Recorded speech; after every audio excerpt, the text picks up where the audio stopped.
నేను అడిగేది ఒక్కటే, ఇక్కడ నాకు భూములు లేవు, నేను ఇక్కడ వ్యాపారం చేసేది లేదు. ఇన్నాళ్ళు కష్టాలలో ఉన్నప్పుడల్లా మీరు ఎంబడి ఉన్నారు. కష్టం వచ్చినా నష్టం వచ్చినా గెలిపించారు. నేను వచ్చి మీ మధ్యలో తిరిగినా తిరగకపోయినా మీరే గెలిపించి సర్టిఫికెట్ పంపించారు. మరి ఈ ప్రాంతానికి ఇవ్వాల్సిన బాధ్యత నాకు ఉందా లేదా మీరు చెప్పు. ఇవాళ నేను చేసే ప్రయత్నం మళ్ళీ ఎన్నడూ ఇట్లాంటి అవకాశం వస్తుందో రాదో నాకు తెలియదు. వెనకడికి ఎప్పుడో అచ్యుతారెడ్డి, నాకు తెలిసి పెద్ద మనిషి చెప్పాలి, 1967-68 టైంలో అచ్యుతారెడ్డి ఒక్కసారి మంత్రి ఉన్నాడు. మళ్ళీ 50 ఏళ్ళు దాటింది, 60 ఏళ్ళు దానికి వస్తుంది, 55 ఏళ్ళు అయింది. మన కొడంగల్కి ఏదైనా పదవి వచ్చిందా ఎప్పుడైనా? ఏదన్నా పదవి మన కొడంగల్కి ఎవరైనా ఇచ్చిరా?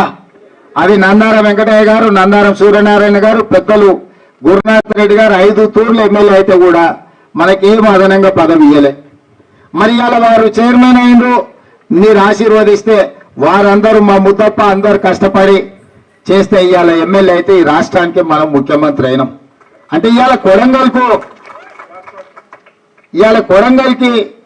ఒక గొప్ప అవకాశం వచ్చింది.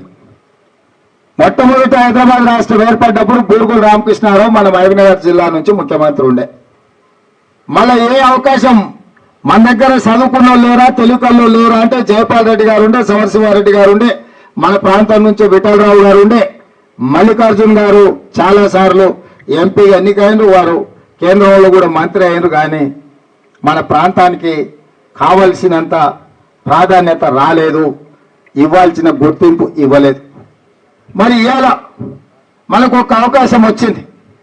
ఈ అవకాశాన్ని సద్వినియోగం చేసుకోవాలా లేదా? ఇక్కడ ఉన్న రైతులు, ఇక్కడ ఉన్న విద్యార్థులు, నిరుద్యోగ యువకులు ఆలోచన చేయరు. ఎవరో ఒకరు భూమి ఇవ్వకుండా ఆకాశంలో పరిశ్రమలు పెట్టే పరిస్థితి లేదు. భూములు మనమేమో ఊకే తీసుకునేది లేదు. ఓ రూపాయి ఎక్కువ తక్కువ వాళ్ళు అడిగినంత ఇచ్చే మనం ఆ భూములు సేకరణ చేయాలి. ఈవెన్ అసైన్మెంట్ భూములు ఉన్న పట్టా భూములకు ఎంత నష్టపరిహారం ఇస్తామో అసైన్మెంట్ భూములకు కూడా అంతే నష్టపరిహారం ఇచ్చి ఆ భూములు తీసుకోవాలని మనం అనుకున్నాం. నేను స్పష్టంగా అధికారులకు ఆదేశాలు ఇచ్చిన, పట్ట భూములు ఉన్న వాళ్ళకి ఎన్ని పైసలు ఇస్తారో అసైన్మెంట్ పట్టాలు ఉన్న వాళ్ళకు కూడా అన్ని పైసలు ఇచ్చి ఆ భూమి తీసుకోవాలి. ఉత్తగా తీసుకునేది లేదు. వాళ్ళు కొడంగల్లో నన్ను గెలిపించారు, వాళ్ళకి మేలవుతుందని గెలిపించారు తప్ప మన గెలుపు వాళ్ళకు నష్టం చేకూరకూడదు అని చెప్పి మనం స్పష్టంగా అధికారులకు ఆదేశాలు ఇచ్చినాం. ఇవాళ ఎక్కడైనా అన్ని ప్రాంతాల నుంచి ఎగబడుతున్నారు మా ప్రాంతానికి. ఈసారి మరి పరిశ్రమలు అన్ని నువ్వే తీసుకపోతే ఎట్లా అని కొట్లాడినా నేను మా వెనుకబడ్డదా 70 ఏళ్ళ నుంచి న్యాయం జరగలేదు మాకు. ఏదేమైనా మేము తీసుకుపోతామని చెప్పినాం. ఇవాళ కర్ణాటక రాష్ట్రంలో ఉన్నోళ్ళు కూడా మనకు మెడికల్ కాలేజ్, ఇంజనీరింగ్ కాలేజ్ గతంలో ఇప్పుడు ముదప్పని అడిగిన ఏ చదువుకున్నాడు, గుల్బర్గాలు చదువుకున్నాను. ఎందుకంటే ఆ కాలేజీలు ఉన్నందుకు మన వాళ్ళందరూ అడిగిపోయారు. ఇప్పుడు మన దగ్గరనే మెడికల్ కాలేజ్, మన దగ్గరనే ఇంజనీరింగ్ కాలేజ్, వెటర్నరీ కాలేజ్ వస్తే కర్ణాటక వాళ్ళు కూడా మన దగ్గర వచ్చి చదువుకుంటారు, అడిగిపోతారు.